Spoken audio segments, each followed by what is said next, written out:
kalbame su barmene, kuri buvo apnuodyta narkotikais bare ir yra mačiusi, kaip taip nutinka kitoms merginoms. Jos veidas bus slepiamas dėl saugumo. Interviu tikslas kelti sąmoningumą apie apsinuodijimus baruose ir parodyti prevencijos svarbą. Taigi, sveika. Taigi, norėčiau paklausti, gal gali papasakoti, kas įvyko tą vakarą, kai buvai apsvaiginta?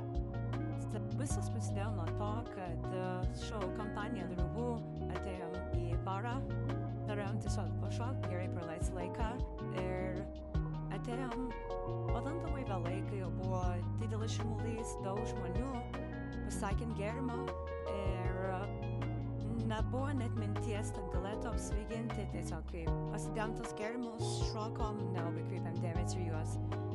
Man atsigėrus, gavosi, kad kažkur, nežinau, gal 15 minučių bėgyje, aš pajaučiau, kad kažkas ne to, kad jau pykina ir labai staigiai supykina ir nubėgau tualetą.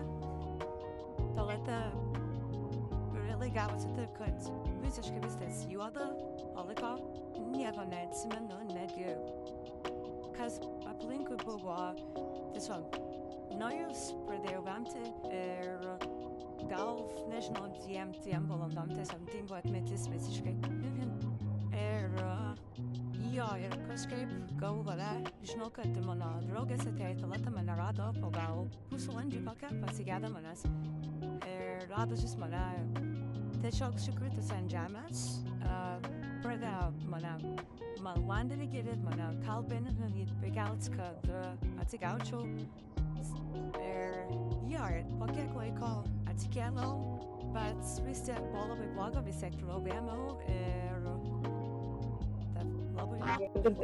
Patirtis nekokia, ėjai su tikslu, kad linksmai praleisi laiką su draugu.